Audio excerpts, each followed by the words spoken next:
on your screen. Okay. Just let me.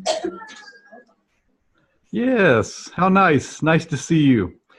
I've started the recording so that I can see. Hello, you have to wave. Hi. Hi, everybody. Yes, okay. Show of hands. Tell hello to Vance. I want to check the voice. Hi, Vance. Did you hear him? Yes, yes, I did. Oh, very good. It's good. Thank you. Just I'm getting back to bring you a speaker. And you can. Yeah, I could start talking because I think we have about 30 minutes now. One thing that sometimes I do is I go and join the students when, you know, so you can all be there. So sometimes I do that. I go to that side so we have a complete view of all the room. But sorry, man. I think they cannot hear you very well. As far as I'm going to attach the speaker to the laptop to increase your voice. If you give me some seconds, watch the feedback volume, because if the speaker is putting back into the microphone like this, then you'll get feedback. It will echo and build a wall of sound. Just let's see how it goes. Yeah, if it happens, you need to mute your microphone very quickly. All right, I will do that. Yeah. So we're setting up, I'm Vance Stevens. I've started the recording, and we have half an hour from now, because Zoom events are limited to 40 minutes in the free version. So I guess I'm putting this on the recording. And I'm in Malaysia. I'm in Penang, Malaysia. And okay, getting a lot of sound feedback there. You know, another thing you could do, you could come closer. You could all come around the laptop. Then they could hear me. Just give me some seconds. Sure, okay. Bluetooth mode, photo mode, that's good. Radio mode. I can hear you. Auxiliary mode.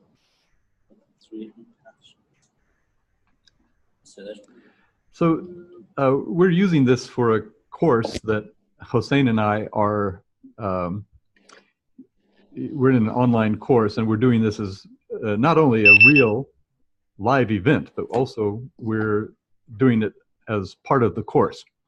So this will be very instructive for people to see some of the setup process, and we're having that on a recording too. And we're supposed today, for that course, we're supposed to bring an expert, me, I suppose, into a class with students, and the students can meet with the expert. And we can also do it the other way around, because you are also experts. So it would be nice if I could have some time to ask you some questions. Yes, would you please stop talking for some seconds to let me, you know, no problem. Connect the speaker correctly? No problem. I was just putting on the recording what we're doing. Cannot hear you appropriately, all right? Okay. Just give me some seconds. Okay.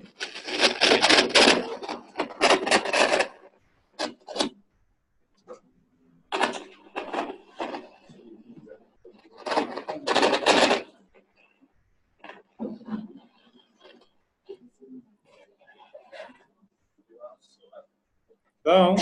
Yep. Okay, is it better?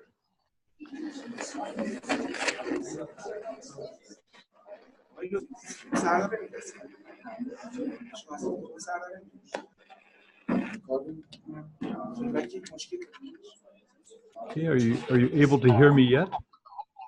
Oh yes, now it's much better. Okay, excellent. Is there any echo sound for you? No, to bother you? No, it's not. Yeah, if there's If the speakers are far enough away from the microphone, then I suppose it's okay. No, it's not. It's fine. When that echo comes, it goes, it gets really loud. So it's very disturbing, not just a small annoyance. As well before. We're getting a small echo, but not the feedback loop, which is the real problem. So that's what we have to be aware of. So it's fine the way it is. We have about 25 minutes before Zoom cuts us off. You can keep talking now because okay. I think they can properly. Okay. Well, it's really nice to see all these smiling faces here. And these are, can I just ask, are you students? Are you teachers? You're training to be teachers, or are you studying English? Or both? You're all teachers, sir. You're all teachers. Okay, excellent. So I just met Hossein here online. But Hossein asked me to come and talk to you about autonomous learning, learner autonomy, because it's very easy to slip into a mode where you just talk to your students and they don't really learn anything. You have to engage students and get students to engage themselves. That's quite important, but actually the more important thing for teachers is that teachers themselves become autonomous learners. Because if you aren't an autonomous learner, you can't really help anyone else to be an autonomous learner. You can tell them how to do it, but you really have to show it by example. So one good example is your teacher, Hossein. He has found ways to connect with the outside world, and he's taking a class right now on teaching online. So he's helping himself to learn. So what about you? Would you call yourselves autonomous learners? Are you able to learn the way Hossein does from other people? Yes, why not? Okay, how? We had a kind of a workshop before Oh, this one, and we just worked on our classes. Oh, very nice. And what about others? What do you think? Do you call yourself autonomous learners or autonomous teachers as well? Somehow. Okay, you guys. Why? The guys here are shy, you see? Oh, okay. Well, are shy. you know, I'm going to show in the slides I'm going to show you, there's somebody named Stephen Downes who says that teachers model and demonstrate, and learners practice and reflect. That's very easy to call the teachers and learners teachers who model and demonstrate to students, and learners who practice and reflect on what they're doing. So an autonomous teacher is one who does all four of those things. So not only do you model and demonstrate to your students, but you also have to practice and reflect. You have to do all of those things, and then you become a master learner. A teacher is basically a master learner. So that's basically the message of the slides I have today. I'll put them up on the screen now and see what happens to our video. Let's see, what did I do with it? Must be over here somewhere. Sir, are okay. we recording our meeting? Let's see. Let me get the... Did you hear me, Vance? Yes, I hear you just fine. I'm just... Are you, okay, here we are. There are we you go. recording? I'm recording. You can. I think you can record too. Good. You have a record button, right? Are you able to record as well?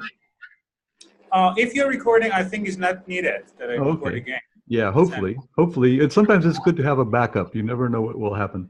But anyway, no problem. I'm recording. So I'm going to, since you asked me to talk about autonomous learning, I thought I would, well, I think that Hossein must have had in mind, because he looked at my publications, he must have had in mind this article I did on making teachers autonomous.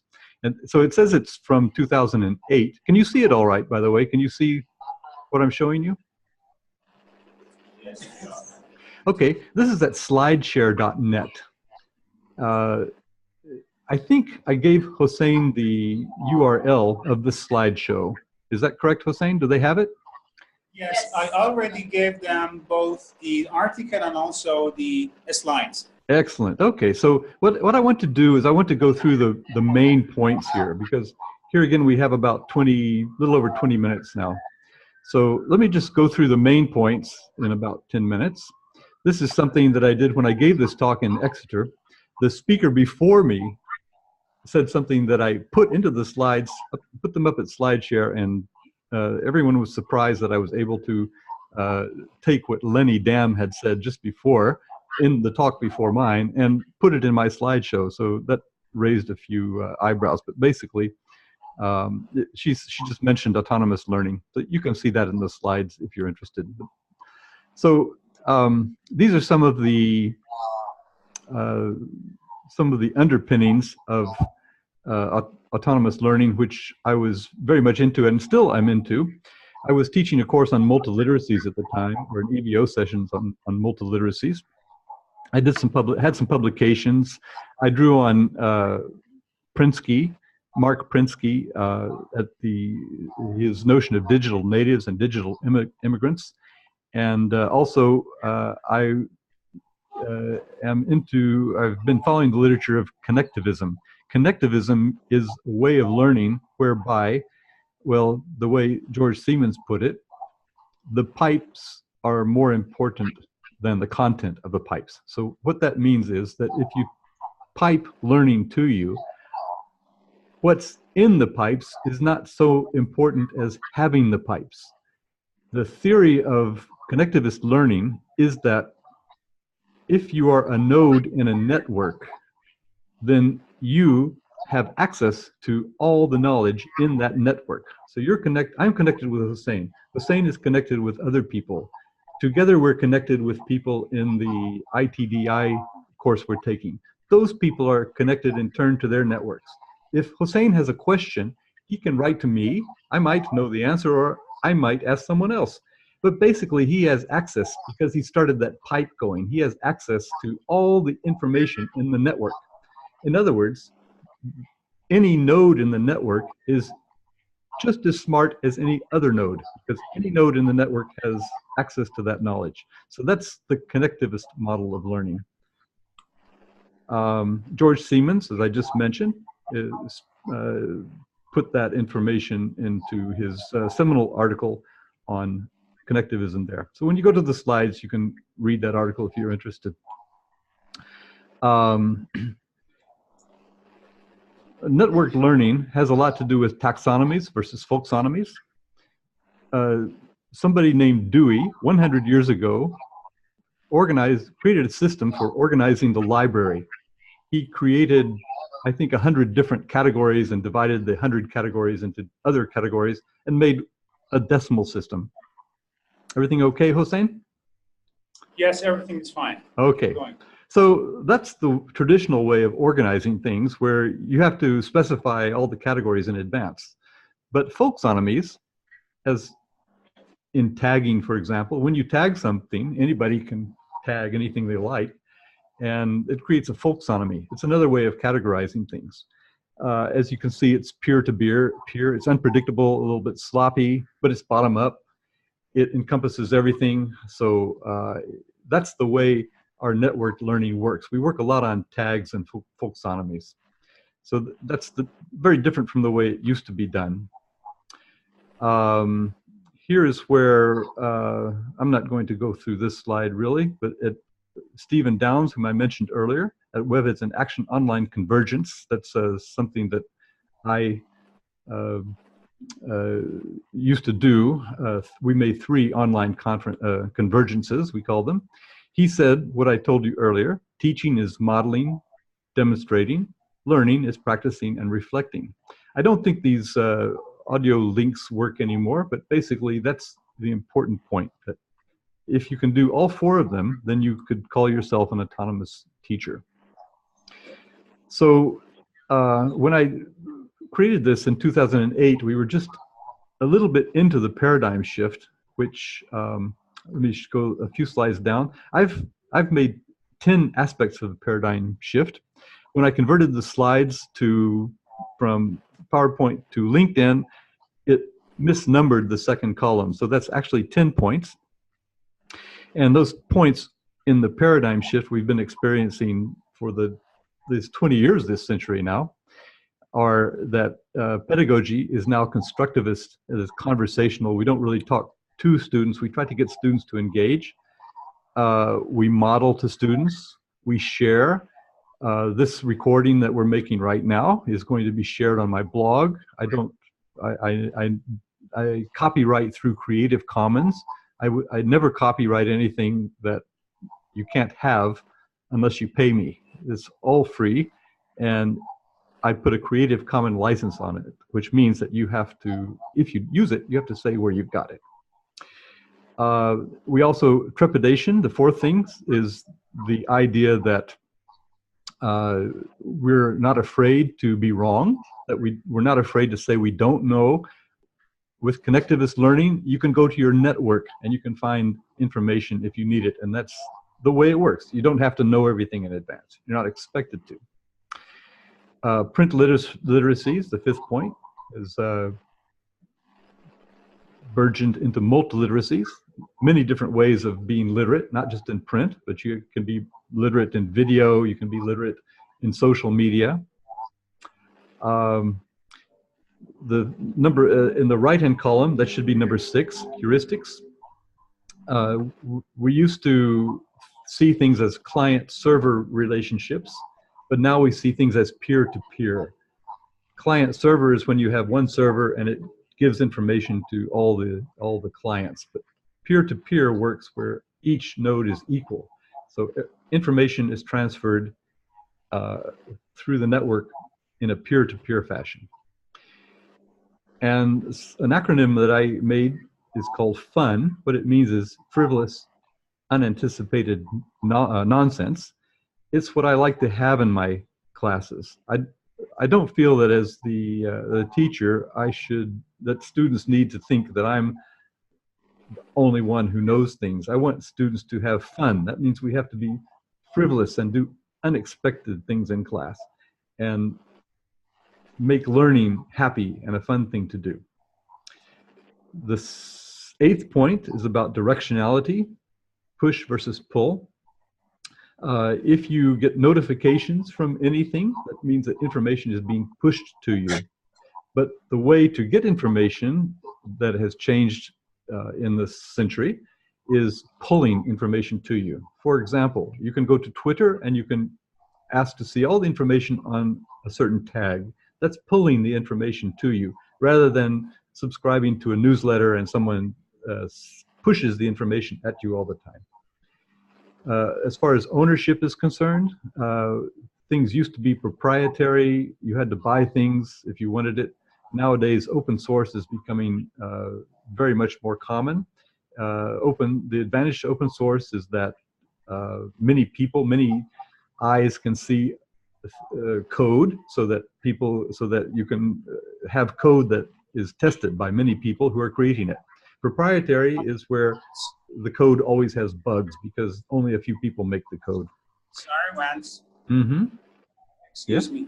Mm-hmm. We have lost your image for the OHB. Can you give me a second in order to fix this problem? Okay, sure. The last thing on this slide was classification, taxonomies and folksonomies, which I've already talked about. While we're fixing that, do you have any questions? Do you have any questions about their teacher autonomy? Do you have? Okay, you can ask. Yeah, I'm ready to hear your question. You might want to come up and speak into the computer, like Hossein is doing. You can sit there. Hello, sir. Hi, how are you? May I ask you a question, sir? Sure. What are the advantages or benefits of an autonomous teacher? Well, if you want autonomous students, then you have to be an autonomous teacher. How else would you be able to model for them how to be an autonomous learner? So it's quite important that you consider your learning to be the 21st century paradigm, which has those 10 aspects I was just going over. Those are, by the way, my aspects. Those are original. So if you want to use them, you can quote me in this slide, in the article I gave you from 2008. So, so if your students students in this world, you know that we're training people now for jobs that don't exist.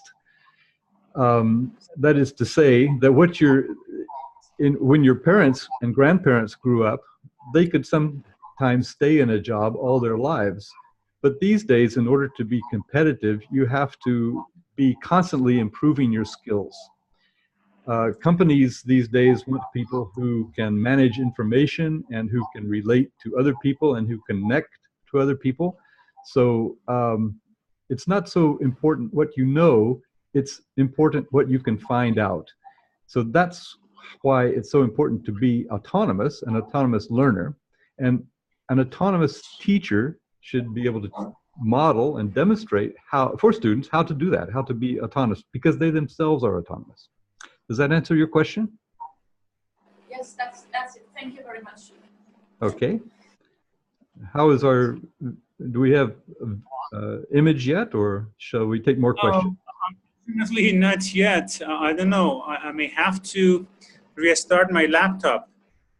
Does it make any problem for you? Well, we have 10 more minutes left in the recording. Maybe I've said enough already. I've gone through 11 of the 18 slides, and maybe we could just talk a little bit about, maybe we could just talk for 10 minutes. Would you like to do that? Would you like to ask questions? I could ask you questions, for example, or you can ask me questions. Okay, can I ask a question from you yourself? Sure. Okay, you, as an experienced teacher in ELT for a long time, have had a lot of presentations and also a lot of paper as I checked your weblog, right? Mm-hmm. There were too many. So what motivated you? You see, sometimes teachers have this problem that the schools, language schools, institutes, wherever they work, they don't pay them enough. Uh-huh. And the salary is not high enough to motivate them to study more, to work more, to be engaged in different ELT societies. And they make this excuse, which they don't get enough money, they don't have enough payment. Mm-hmm. So what should motivate them, and what motivated you to be this much active in this source? That's a very good question. And in fact, I helped, I think in 2010, I'm not sure, but I was co-editor of, or edited a section in a book on learning, on teacher professional development in places where resources are limited.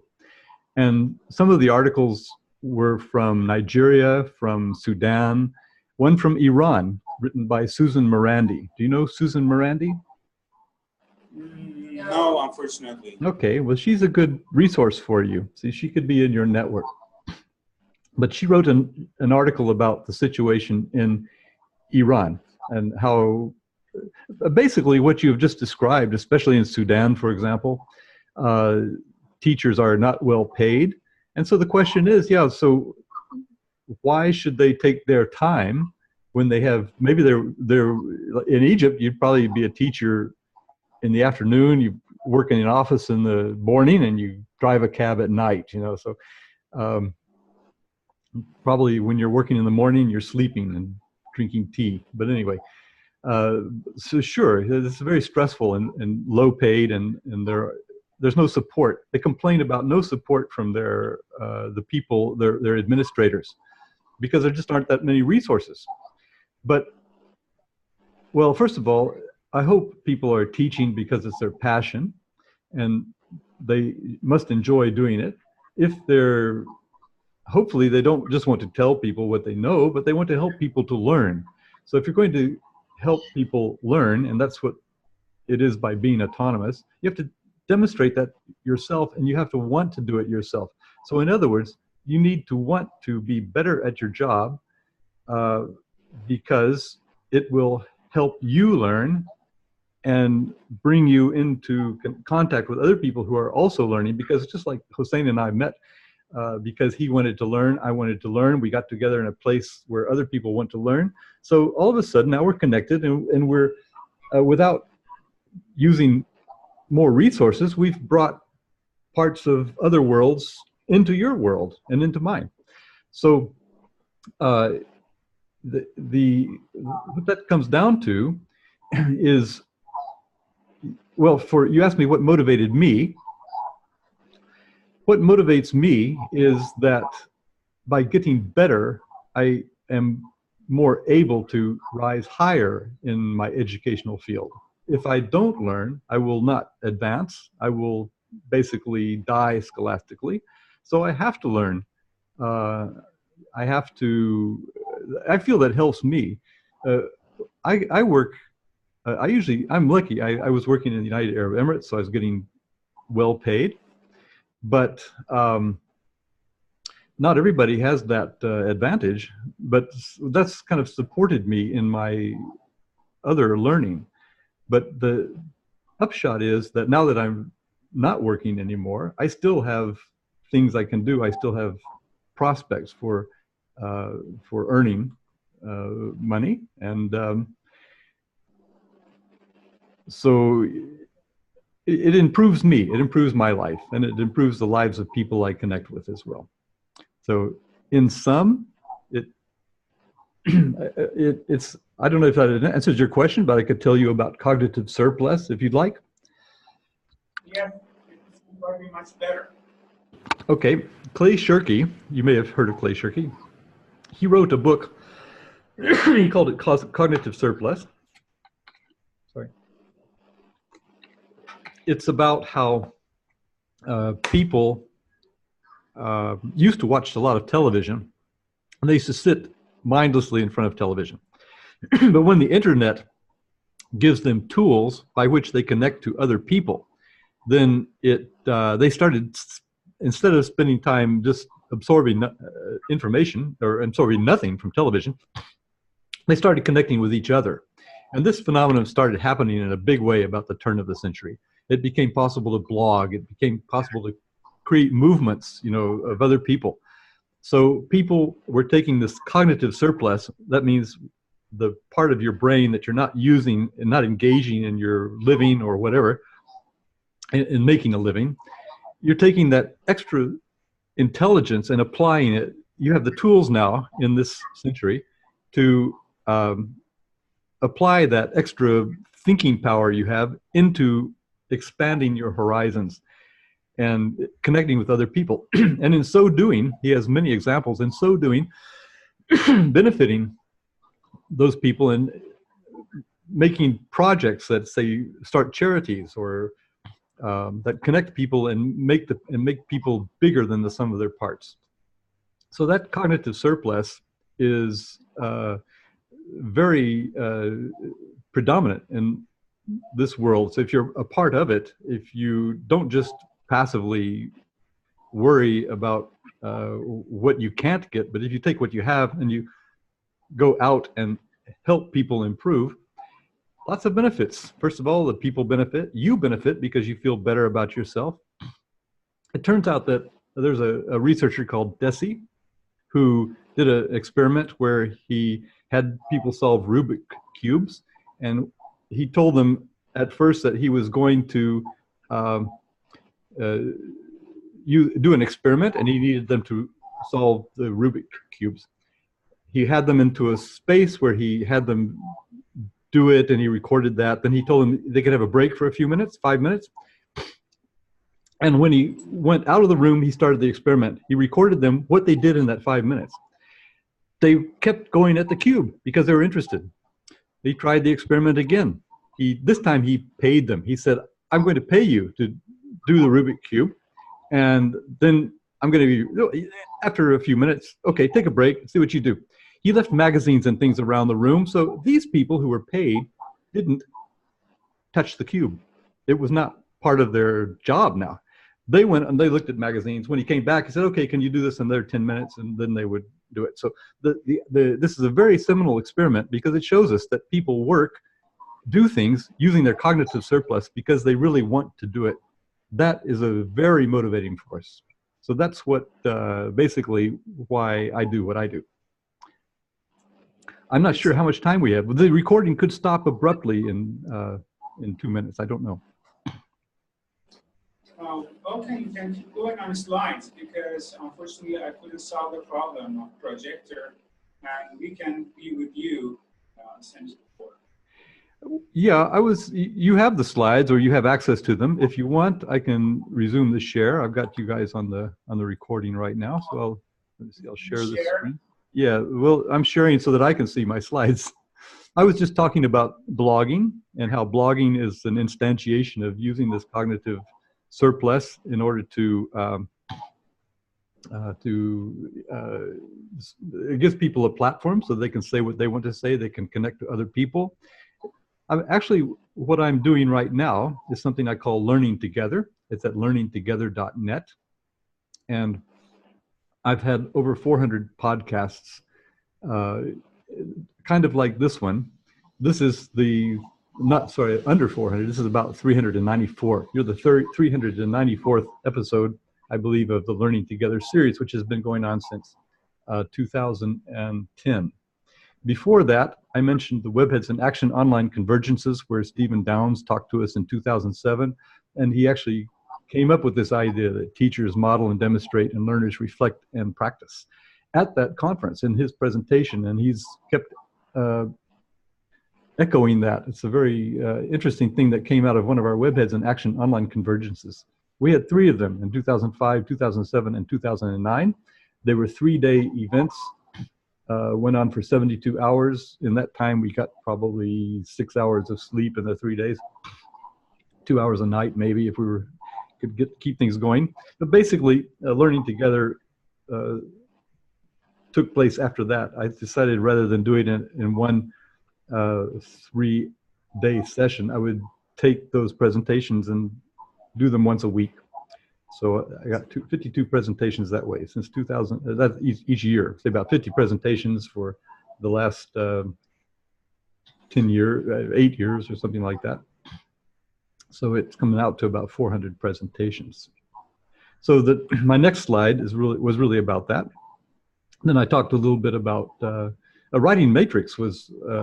I talked about webheads, world bridges, and writing matrix. Writing matrix is an interesting project that I put on with a bunch of teachers about 2005, 6, 7, 8, those years. We used to have a tool called Technorati that would go into blogs and find their tags. So if you wanted to search the blogosphere for any tag, you could do that using Technorati. So we created a tag called Writing Matrix. It was unique. No one else was using it. And we had teachers in their classes around the world. We had teachers in Venezuela, in Argentina, Slovenia, and Brazil. They blogged. They had their students write blog posts, and tag their blog posts Writing Matrix. Then students in the other countries went into Technorati and found all the posts created around the world with the tag Writing Matrix. And when they found each other's posts, we had them comment on each other's posts. And the connections from that were just amazing. If you want to read more about that, it's at writingmatrix.pbworks.com now. We just moved it there, actually. So we've kept it up. So there's a lot of literature about Writing Matrix, a way of connecting writers through blogs to get feedback on their work. So, your turn. Do you have any more questions?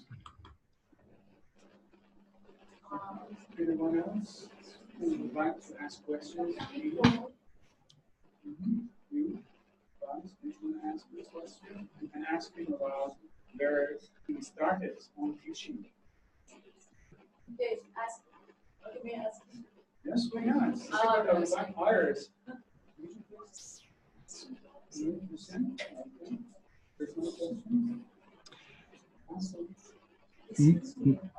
Have you ever had difficulties dealing with some students? Say that again? Have you ever had difficulties dealing with some students? Well, every teacher has some difficulties, many successes, some wonderful times dealing with students, great rewards. I guess the places, the contexts where I've had difficulties are where the students were not properly motivated, and didn't like where they were, which is a shame, because really a learning environment should be one where the students want to be. If you have that kind of environment, it's not, it's usually easy to engage your students and create positive experiences. What about you? What about you? Do you have, how do you deal with difficult students? What are your challenges? What are your challenges in teaching?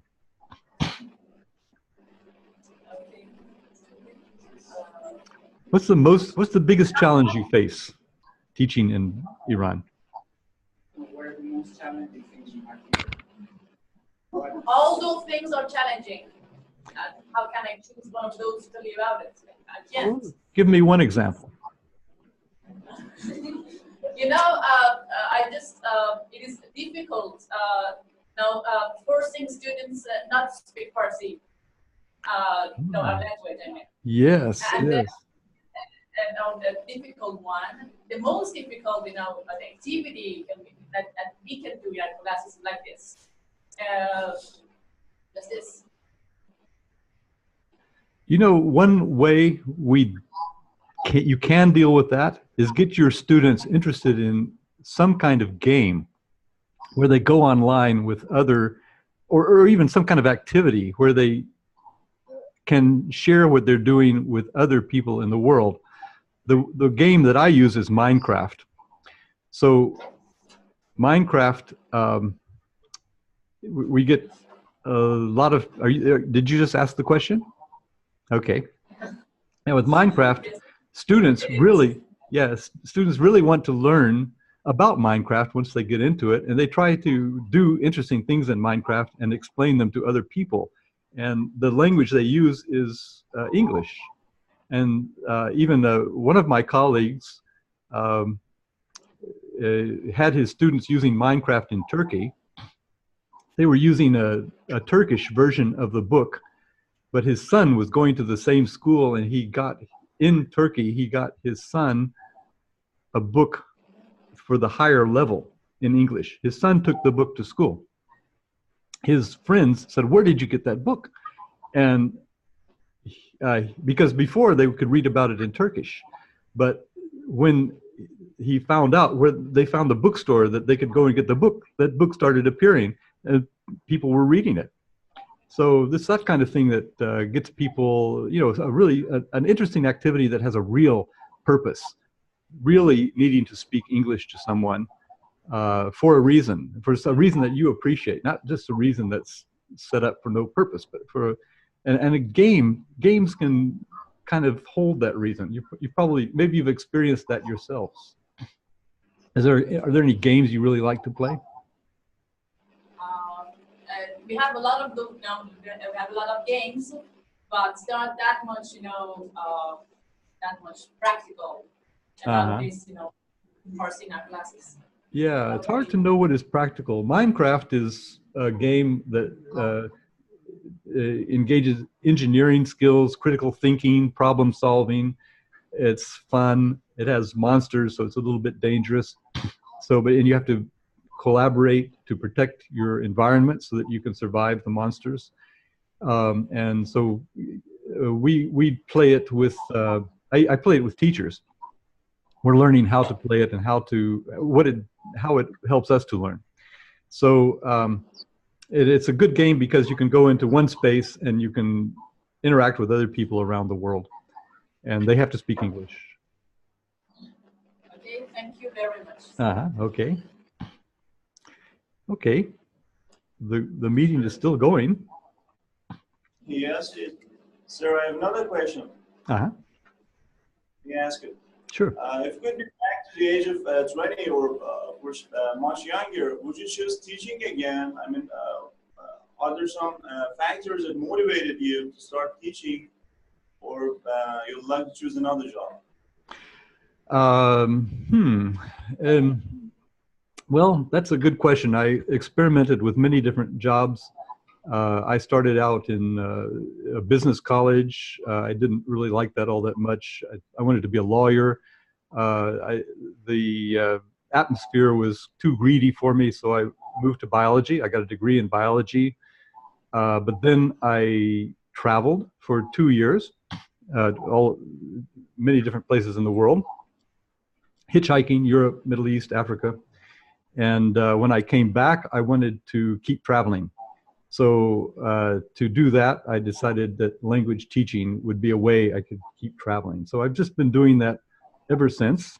So it's something that I learned was what I wanted to do early in life, or after experimenting with other things. And so if that's where you are, I hope it's where you want to be. I don't know what your options are. What else? What would you be if you didn't want to be if you weren't a teacher? What else would you choose?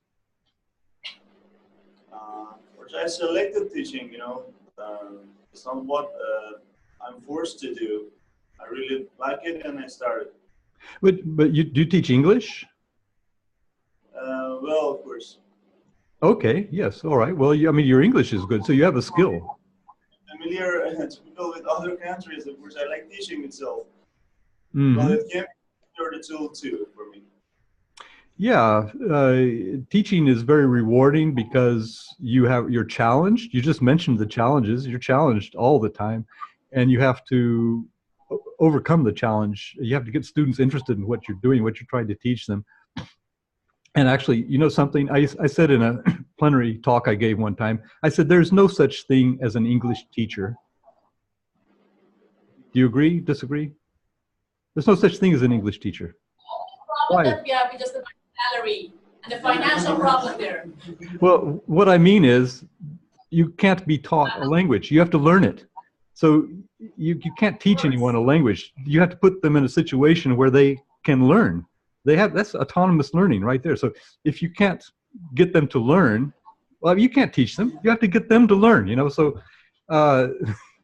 that's why it's so important to be a master learner, to do the 4 things: model, demonstrate, practice, and reflect. Keep percolating that like good coffee over and over again, So, and get your students to do that.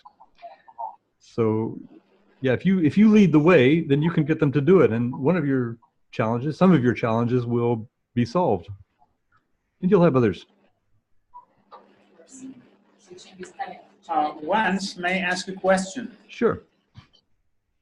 How much do you think the teacher autonomy is related to passing different kind of learning courses? I mean, we have to keep ourselves up to date in our career, and we have to participate in different kind of courses, online courses, workshops. Do you think it would be a key in teacher autonomy? Well, yes. Actually, you don't just attend workshops, but you might also give them.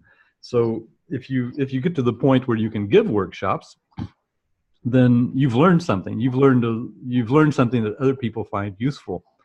So we have students in our classes who are trying to learn a language, but in your case, Hossein, you also have students in your classes who are trying to learn to teach a language. And you've asked me to come and give the benefit of my experience and perspective to this whole thing, So because I've been teaching for 40 years, I consider myself to be a master learner. I try to do those 4 things. Not everyone gets it. Some people do. Actually, sometimes when I give online courses, I have a couple of, say if 10 or 15 people are in the course, 5 or 6, maybe even half of them will just ignore me because I'm too off the wall. What am I teaching, So, but what I'm doing is modeling and getting people to interact and to learn from one another. And usually in these courses, I have 2 or 3 people who just become converts, friends for life. Their eyes are open, wow. And then I keep interacting with them in later in online events, and I see them at conferences and things like that. So we can make good friends that way. And then some people, well, they take it on board. I find out later that they asked me to come give a presentation or something like that. But you're not going to reach everybody. But you can do what you can and enjoy what you're doing. That's the main thing. You want to do teaching or do what you do in such a way that you enjoy it and that you help other people to enjoy it as much as possible. That was a very nice answer. Thank you very much. Thank you. Yes. Hassan has a question. Okay. I think this might be the last question. I have to catch a plane later tonight, and I'm in the middle of packing. And all right. Yeah. Okay. Sometimes we lack motivation to be autonomous, let alone students. I think it would be so challenging to motivate the students to be autonomous. I think the answer you said, I think that first we should be autonomous, then moderate for students. But again, I think we would have some problems to motivate students because they have some problems like lacking facilities like internet, or they're busy with their school homework. And I think my question is that how can we motivate students to be autonomous? You can follow Hossein's example. He's your teacher. He's showing you how to be autonomous. He's showing you how to approach people in your network. It's called Personal Learning Network, PLN. He's expanding his personal learning network to find people to come and give you perspectives on what you are about to do, or what you are doing now, I suppose. As I said, there's no such thing as a teacher, really. There are learners. Not all of your students are going to be ready to learn. We say that when the student is ready, the teacher appears. So you can take a horse to water, but you can't make the horse drink. So just providing the learning opportunities does not always result in learning.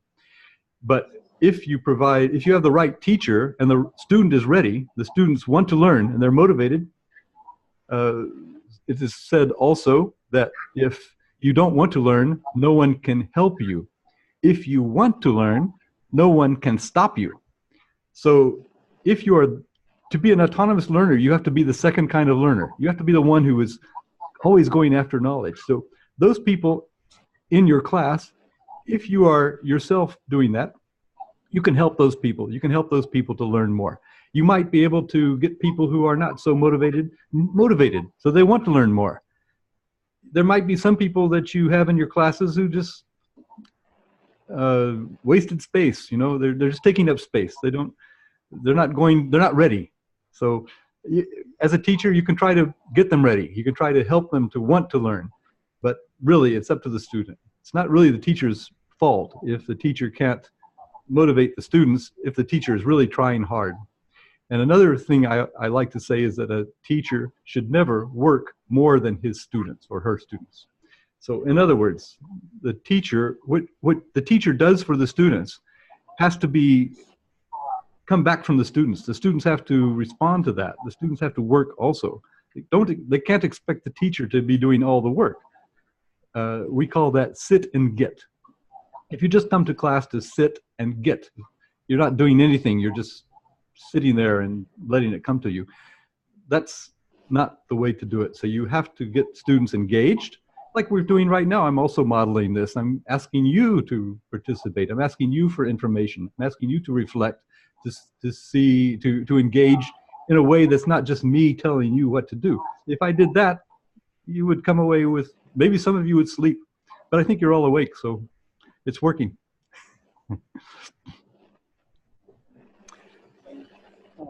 Thank you so much, Vance.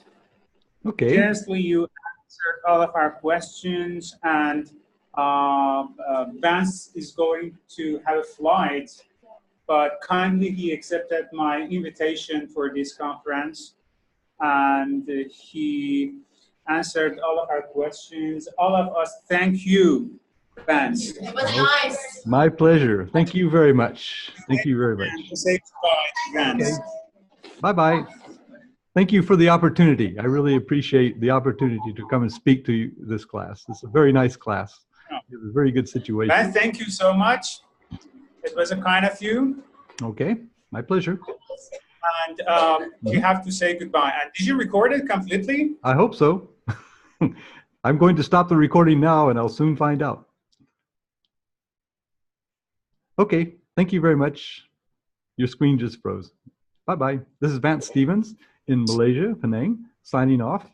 Today is the 19th of October, 2019, and I've been speaking with Hossein Vakili in Iran and his class of students in Tehran. Okay, thank you very much. Bye-bye. Thank you. Bye-bye. Bye. Bye. Bye.